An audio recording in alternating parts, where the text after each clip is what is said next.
Small Changes by Digits 27, Chapter 49, Official Ultimatums. You know, I feel like I should have seen this coming. Toby mused sadly, taking a step forward. As he did so, the blade slid cleanly out of his chest, revealing it hadn't so much as nicked his robes. Of course, the betrayal I saw a mile away. It was simply a matter of when. I had thought it would have been when you were more desperate. In fact, I was planning a whole situation with your brother to force your hand. Guess I don't need to now. Maybe just for fun? I will never forgive you for what you did to Uchiha or my village, Itachi responded coolly. Toby clapped loudly. Says the man who murdered everybody. The Uchiha prodigy's eyes narrowed. I stopped a rebellion that would have torn my village apart. You murdered women and children. Innocents. The masked man gave a dramatic sigh. Well, I just hate to see a job half finished. He straightened up, sending a sideways glance towards Naruto. I note our resident Hokage seems less than confused about this plot thickening turn of affairs. Sometimes people do trust me to actually think situations out and not just react on emotion. Naruto shifted his shoulders and set an apologetic look at his old teammate. Some things the Hokage needs to know. Hiruzen informed you of my request then? Itachi asked, eyes softening at the lack of hostility from his oldest friend. And I'll honor it. You can be sure of that. Ugh, Toby cut in. Somebody saved me from the diabetes already. Could we maybe get back to the killy stabby stuff? If you insist, Itachi said, sheathing his tanto in a smooth motion and looking across at Naruto. Assume you have been developing a plan to deal with this one. The redhead mimed weighing something in his hand. Gears are turning. And then you won't mind if I go first? Oh, by all means. Sounds like you've wanted to kill this guy a lot longer than I have. Itachi simply turned to stare murderously at the taunting orange mask. You have no idea.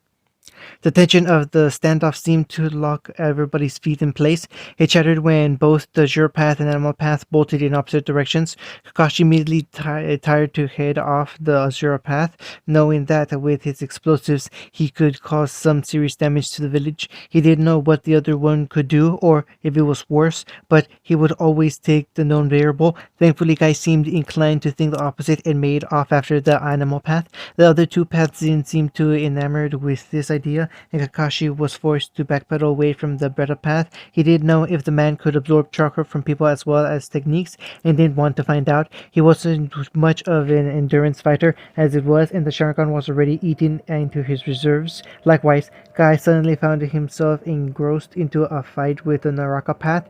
The pierced man was using his improbable strength to power through the green beast's skill. They were fast. Kakashi's Sharingan spun wildly as he tried to track the beefy man's movements. In Taijutsu alone, they seemed evenly matched. Of course, if Kakashi's bag of tricks was as shallow as hand-to-hand, he would have died years ago. He diverted a punch to the side and using some hand signs that suddenly speared his arm forward. It took a lot out of him to get his Rakiri going that fast, and it showed. He was too slow. The orange-haired man leaned back, letting the deadly technique slide through his robes. He retaliated by reaching out to grab Kakashi's outreached hand. Thankfully, he was fast enough to dodge that, skipping back a few steps to take stock again. This was going nowhere. Kakashi was all about this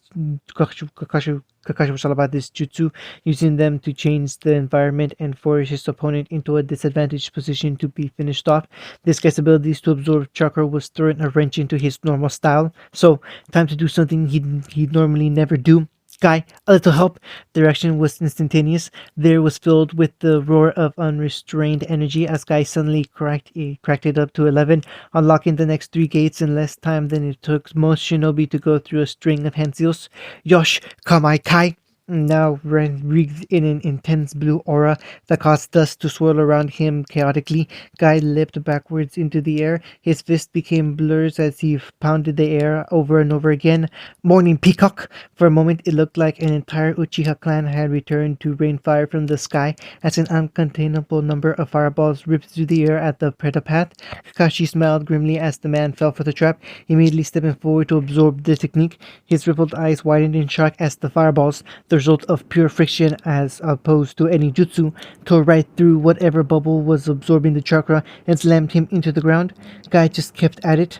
The momentum of his punches actually kept him in the air as he rained fiery doom down on the stalking man. Also, as Kakashi predicted, the Naraka Path attempted to use the Taijutsu Master's moment of distraction to attack. A black rod slid from his sleeve, but just as he was about to hurl it at Guy, it warped and twisted. The distortion in the air spread to the rest of the man's arm, and before he knew it, it vanished with a sick ripping noise. Kamui, Kakashi muttered, voice wavering slightly as he felt his body begin to give out. He'd used too much chakra, and the Magika Sharingan had pushed him over the edge. Luckily, Guy had finished up.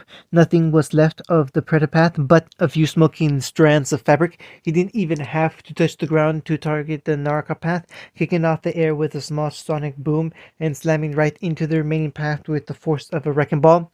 Leaf cutting square. Kakashi tracked his flight through a few buildings before losing sight of him. His eyes went blurry and he could already feel his consciousness slipping. He didn't hit the ground though. Instead, he found Guy looking just as harried as him from using 6 of the gates, lowering him gently to the street. A most useful fight, my friend. To teamwork won us the day, and now we must trust our comrades to finish the rest of them. Kakashi found just enough energy to lower his headband just back over his eye. Sorry, Guy. Did you say something? And Pain frowned when his connection with the Naraka path cut out abruptly. He no longer had the ability to revive his bodies, and the Breda path was gone too. He couldn't afford to let this drag on for too much longer. His bodies were weaker alone than as a unit. Refocusing on the current situation, he sent a mental command to the Zero path and began walking back through the buildings and he had crashed through a moment ago. Tsunade of the Sunning, I had not expected you to interfere. No matter, you will die just as easily as your teammate. The blonde sneered at him, hefting the enormous sword on her shoulder with absurd ease. I never thought I would agree with Orochimaru on anything, but maybe we should have left you brats to die where we found you. Pain's eyes narrowed at the memories. Yes, you probably should have. Shinadi looked up suddenly as a faint whistling began to grow louder. Black shapes fell from the sky around her, smashing into the ground with cratering force before exploding violently. That proved too much for Gamabunta, and the Bush Toad finally returned to Mount Miyaboku to recover. Incidentally, Tsunade suddenly found herself unarmed as the boss's Tonto vanished with him. Suddenly, Pain was in front of her, those steely rippled eyes completely emotionless as he made to impale her with one of those black rods. She stepped back and tried to backhand him, but he weaved out of the blow's path with almost contemptuous ease. You are slow, slug Sunning. Retirement has done you no favors.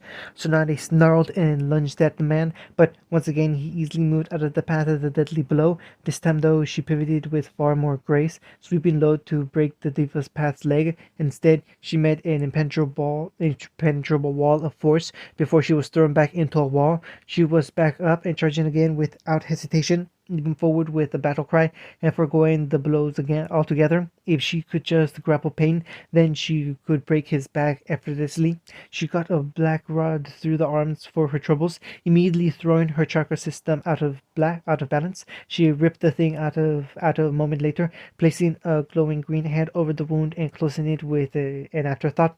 Your control over your chakra lives up to its reputation, Bing commented offhandedly. Most would be unable to perform jutsu for a while after being scratched by my chakra rods. Barely a bee sting, the slug stunning growled, bringing her hands together in a ram seal. The weight of her chakra immediately began to press on the surroundings, her body visibly glowing with golden light. The small blue diamond on her forehead began to grow outward in artful, twisting lines. Yin seal, a hand was suddenly laid across hers, making her pause and the yin seal to retreat back to its incautious form. That's enough, Tsunade. Get back to the medical area. They need you more there. Tsunade smiled sadly, ran a finger down the red lines on Jiraiya's cheek. You hate using this technique. Of course I do, the man announced with his usual bluster. What am I without my rugged good looks? Tsunade gave him a lingering look before nodding and ran off back to the main medical checkpoint, leaving the transformed Jiraiya alone again to square off with his former pupil. I thought you had taught us everything, Sensei. This is new, Pain intoned, taking in the white-haired man's newly bulbous nose, tiny eyes, and elongated face tattoos. Well, a good teacher has to have some secrets, Jiraiya announced grandly before coughing into his hands. Plus, I really hate how this technique makes me look. Well, that's because you never finished the training, you dumb tadpole. The elderly looking toad on his right shoulder complained, whacking him upside the head with a scaled down walking stick. Right, the man also had two elderly toads protruding from his shoulders. And what you're talking about, Gerald boy? I thought you looked plenty handsome like this. You humans get eyes too big for ya. The older toad that looked grandmotherly, for lack of better terms, said. Okay, okay, I know where this argument goes. Jirai interrupted before the grandfather toad could retort. Can we just focus on the guy trying to destroy my village? Well, why don't you say so, Jirai boy? You know how Ma likes to yap on. What was that, Pa? Nothing, dear. Let's get on with this then. Payne had been watching the surreal interaction with stoicism. He knew that no matter how goofy Jiraiya acted, he was no less attentive to his surroundings. He was also taking the opportunity to get a feeling for the man's new form. The sheer power he felt radiating off the Toad Sage was incredible. He would have to put more attention into this than he previously thought. Right, better put this ugly mug to use then, Jiraiya said as the chatter from the peanut gallery died down. I think there's a lesson I'm no longer overdue in teaching you, Yahiko. The human path had been led on quite the chase, discovering that most every travelable inch of the house had been rigged with something. If it hadn't, it was because there used to be a seal there. If he didn't have the Rinnegan, those would have been more dangerous. Currently, he had Senbon, Kunai, and Shuriken launched at him from a variety of creative angles, all poisoned, of course. Three separate flashbangs had gone off, which had been irritably effective in leading him into further traps. A smoke bomb had been rigged with an aerial poison, as well as some manner of irritant that, if not for a judicial application of chakra, might have seriously damaged his eyes. There had also been a number of oddly precise fire traps. It was only after enduring 5 minutes of this controlled chaos did he realize that the woman was using traps that would damage the house or the precisions within. He had determined if he couldn't find her, he'd draw her out. The response was unpredictable. The moment he had smashed one of the many pictures lining a nearby table, an incautious little canister was thrown at him. He tried to kick it away, but touching it only set it off. After the fact, ears ringing and fronts severely burned, he theorized the canister had contained a number of rolled up explosive tags. There wasn't much left of the room he'd been occupying. The message was clear. She would destroy the house before being drawn out. The human path's face twisted into a grimace. If she wanted to play that way, he was more than happy to comply. A mental command was all it took to have the Ashura path rain explosive ordnance on the house, obliterating the roof and filling the building with a noxious smoke. One of the walls behind him gave a shuddering groan before giving out and collapsing inward. The path gave it an idle look before picking his way through the debris to find his target. Tears of blood ran down Itachi's cheek as he stood at the center of the clearing, black flames littering the grass, burning intently, but never spreading. He had already hated the unnatural feeling of a Mataratsu. The pretentious name didn't help. He had always preferred subtlety in his work. The irony of his Monkey-Ghost power was not lost on him. You do it all right there, Itachi-kun, Madara called out. To Itachi's eyes, he was a fuzzy black fire with an orange blob for red like some indistinguishable scarecrow. The comedy of the image did nothing to lessen the threat he felt from the man. Madara, even wasn't the Uchiha patriarch, was a dangerous individual, capable of manipulating even the absolute power that was pain, if for nothing less than made him a priority target. The Uchiha didn't answer, mind working tirelessly to examine every angle of the man for weakness. He had long enough to examine him while in the Akatsuki, but despite knowing that his technique had a 5 minute clock, he had found no way of forcing him past it. Naruto's idea had been good, but Itachi no Madara had essentially had endless supply of Tetsu clones at his disposal. The Gumbai was new, able to redirect improbable amounts of force and what looked to be most jutsu, including the black flames of the Mangekyo. How is that plan coming on? He asked Naruto. The redhead had been oddly quiet during the exchange, his expression a mask of focus. Had he known any better, he might have assumed the Hokage was trying to enter Sage mode, but Naruto had never received Senjutsu training. I need about half a minute, Naruto announced, his hands coming up and running through seals Itachi actually recognized. He was surprised he still remembered them. It had been a long time since he had seen Naruto actually use the hand seals for the Horizon. He couldn't imagine what his former teammate hoped to accomplish, but if there was anybody he trusted more, Then I believe I have one last thing to try. Itachi already regretted this course of action, but it may be the only thing that would work on Madara's space-time technique. It started slow, a swirl of visible red chakra around his feet, but that was enough to tip the older Chiha off apparently. Finally putting out all the stops, Itachi. It's about time. The chakra flew, the chakra grew, congealing and solidifying into an enormous figure around the Uchiha prodigy, muscle wrapped around bone, sprouting armor to complete the gruesome visage of his Susanoo, the sword of Totsuka blade to life in his right hand, and it was his hand. The Susanoo was as much as an extension of his body as his eyes were, but will it be enough? Itachi took a step forward and the sword fell, leaving a fiery arc in its wake as it sliced through the air towards the masked man. Madara stood his ground, slamming his hand down and calling up a blazing orange barrier around his body. Uchiha flame formation. The barrier only stretched a few feet above the man, but it encircled him completely. It was clearly strong enough to stop his Susanoo, though just the blade pressed in on the barrier, straining it but not breaking it. Itachi knew that if this came to a contest of stamina, he would not win. Already he felt the ache using the ultimate technique of the Mangekyo put on him. Instead, the Yata mirror swirled into being on his Setsu's left arm, which he immediately used to bash the flaming barrier. The reflection mirror lived up to its name, shattering the jutsu and dissipating the chakra so thoroughly that Madara reeled back. Itachi used the opportunity to lunge forward again. This time he managed to spear the man on the ethereal blade. For a moment, the hope swelled in him that the strain on his eyes, those precious hours taken from his life, hadn't been in vain. Mother's body began to blur, warping as it was pulled along the sword towards the glowing gourd at its base. If he could just seal the man in the bottle, this would all be over. It was just too much to hope for, though, and as soon as Madara realized what happened to his body swirling in on itself, appearing across the clearing in the same manner, unharmed. Well, that nearly worked, the man mused, not sounding all that concerned with his near brush with defeat. Scary. I'm sorry, Itachi said, the Susanoo fading around him as he staggered backwards. It would take him a few minutes to recover before he would be useful in this fight again. Don't apologize, Ned replied with a grim swirl. That one moment where he was forced to teleport was all I needed. Just one moment of tangibility. Itachi was uncertain of what his teammate meant until he noticed the redhead had finished his chain of hand seals. For a moment, Itachi felt the world change. There was no other way to put it. It was akin to the feeling of being wrapped in a genjutsu where everything was exactly the same, but he knew that wasn't the case. If his eyes weren't lying, Naruto had managed to split his chakra into its yin and yang components. The yang was channeled harmlessly out of his body, the grass visibly growing beneath his feet. The yin, on the other hand, okay, this seems unfair, Madara muttered, forgoing the childish voice as he looked down at the horizon marker that had not been on his chest a moment ago. Uncle groaned as she staggered out of the ruins that used to be her bedroom, coughing into her hand. Her eyes were watering from the dust, but thankfully she wasn't injured. A hand instinctually strayed to her stomach, panic rising up her spine before it was relieved by the faintest of kicks.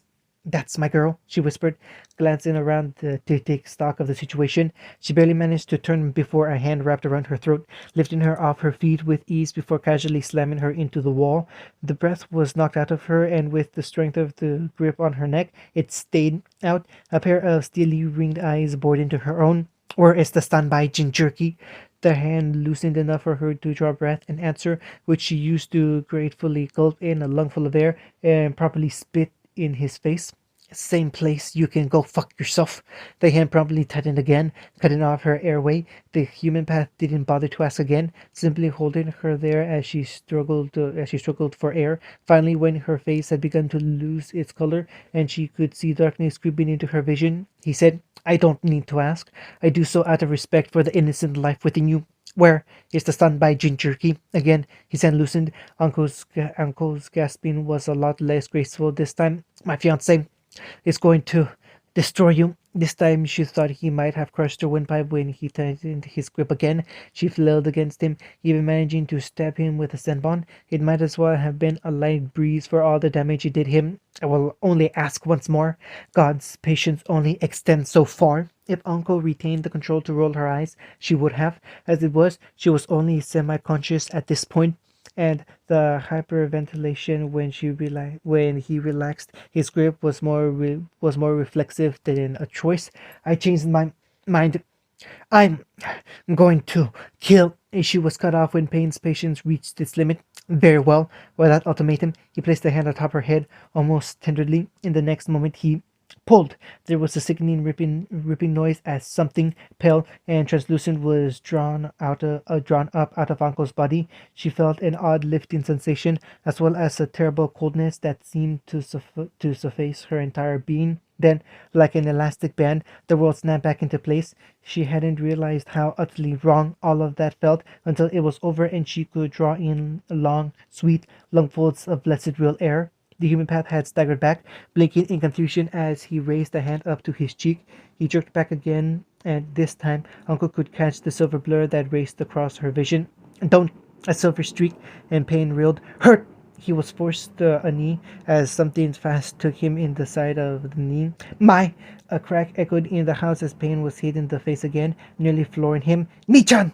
This time, Haya stopped in front of him, using her full momentum to drive her shoulder into Payne's face, sending him flying across the debris-ridden floor. She was like a wild animal, hair flying above her like a mane as she jumped onto his chest, hitting him over and over until her fist made little blurs in the air. Uncle looked on with a weak smile, staggering to her feet. It stammered into a mask of horror as Haya was suddenly flung backhanded across the room with the same ease as somebody swatting a fly. When the human path got back to his feet, it was thoroughly disheveled and far less stoic. The orange-haired man was now scowling as he stalked across the room towards the silver-haired girl. My patience is gone. I will have the answers I came for. Uncle could only croak desperately as the man picked up the shaking little girl, moving to place his hand atop her head. Only he couldn't. He looked down at the arm, but it simply hung limp at his side. In the next moment, he felt the strength leave his fingers, allowing Haya to drop to the floor to scurry back to Uncle. His vision blurred, and eventually his legs gave in, leaving him prostrate on the floor, helpless as Uncle stalked over, grabbing one of Naruto's old tantos out of a nearby pile of rubble. What did you? Poisons should have no effect on me. The purple-haired woman wore a pained smile as she awkwardly made her way over, clutching her stomach protectively. It wasn't a poison. It was a paralytic, a damn strong one, and you took enough to down Boss Summons. Payne merely scowled up at her before control of his facial muscles slipped him too. This is not our novel craft, he slurred. Uncle allowed herself a small amused smile before her face became cold. And nobody fucks with my family, she snarled, before embedding the sword right through his chest. The first thing Payne noted was that Jiraiya was absurdly strong in this form. The first blow he had tried to block nearly broke his arm, which, with three of his other pains taken out and the other three similarly empowered, was nearly unthinkable. The black rods had come out quickly by that point, a necessity for redirecting the incredible power Jiraiya possessed. The older Sanin suddenly jumped, hand raised to the sky like he was trying to grasp the sun. In the next moment, it looked as though he had succeeded. A titanic Rasengan swirled into existence above his palm. The noise of the thing was deafening, even before Jiraiya pointed it down and allowed it to drop like a bright blue meteor. There was no room to dodge. The spiraling sphere would encompass the entire marketplace. He raised a hand and summoned his eyes power for a similarly grandiose display of power, stopping the attack in its track. A quick mental command had the Shurapath turn its attention away from its systematic destruction of key targets in favor of suddenly launching itself at Jiraiya's back. He should have known those two toads were more than simply decoration. The swiveling on the older shinobi shoulder, one of them spitting out a spray of what looked to be oil, which the other swiftly ignited. The Shurapath didn't stand a chance, and Payne had already abandoned it before he felt the connection sever. He used the sudden influx of chakra to destabilize his own technique, similarly distorting the gravity around the Rasengan until the chaotic energy within suddenly found release. Despite Jiraiya's newfound control, it was the only explanation for how he was able to sustain such an enormous mass of chakra that far from his own body. Even he was unable to corral the unstable jutsu. The explosion could be seen across the entire village. It was too soon for another Shinra Tensei, so Pain was left to defend against the blast the old-fashioned way. He was no worse for wear, but his cloak was in tatters. It was as he was shrugging it off, as though that it wouldn't restrict his mobility, that Jiraiya burst out of the dust cloud. Immediately, one of his black rods was in hand, aimed to impale the man on his own momentum. Jiraiya dodged the first with almost prognitive reflexes, but was too close to avoid the one that slid out of Pain's other sleeve.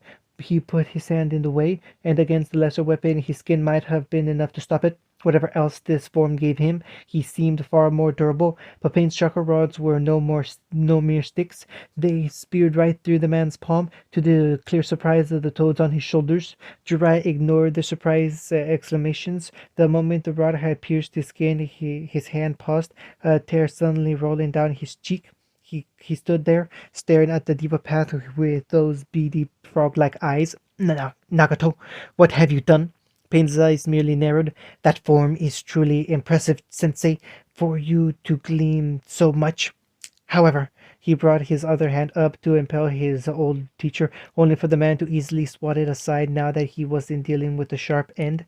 I already told you that there is only pain. He kicked forward, and despite an impressive showing of reflexibility from Jiraiya, there was only so much you could move when one of your hands was speared in place. The toad sage went skipping back, hardly looking fazed by the blow as he casually pulled the rod out of his palm and threw it aside. I will stop you, Nagato, and finally get a straight answer out of you.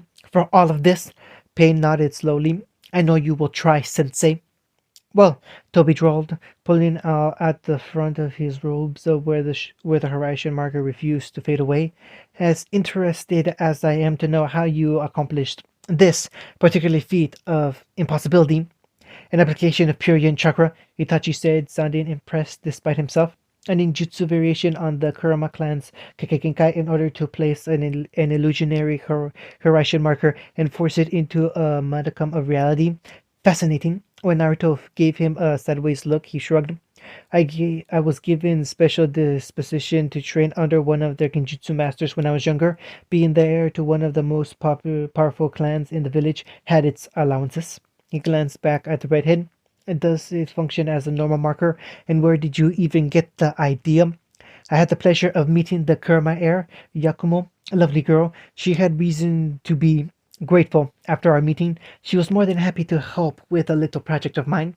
Itachi nodded slowly, slow to apply, but if refined. The thought of such a technique was mind-boggling. The placement of horizon markers without the need for physical contact. He wasn't sure of a force that would withstand Naruto if the Namikaze could master it. They were interrupted by Toby clapping slowly. Wonderful, marvel of our age. Truly, you are the next. Well, me, he deadpanned. Still doesn't quite solve the problem that you can't still hit me. The man paused when Naruto's smile turned vicious. Oh, but you gave me plenty of time to think on that. It's the funniest thing, actually. Before all of this, I happened to be chasing down a certain rogue root leader, Danzo. Maybe you know him. Based on the slight shift in Toby's posture he did, it seemed he'd been planning for a while on how to deal with me, or more specifically my father's, and by extension, the Nine Names technique. He was in the unique position of both being the Nine student with access to many of his notes and a Fujitsu user of no small skill. Turns out that he had managed to cobble together a type of barrier seal that disrupts space-time techniques, all of them in fact the very same seal that my clone should have finished placing around the clearing just about. The smile had taken on a predatory aspect, which Toby could see all too clearly now that Naruto had flashed right in front of him. The Tando he had swiped off Itachi's bag reared back to strike. Now, end of chapter 49.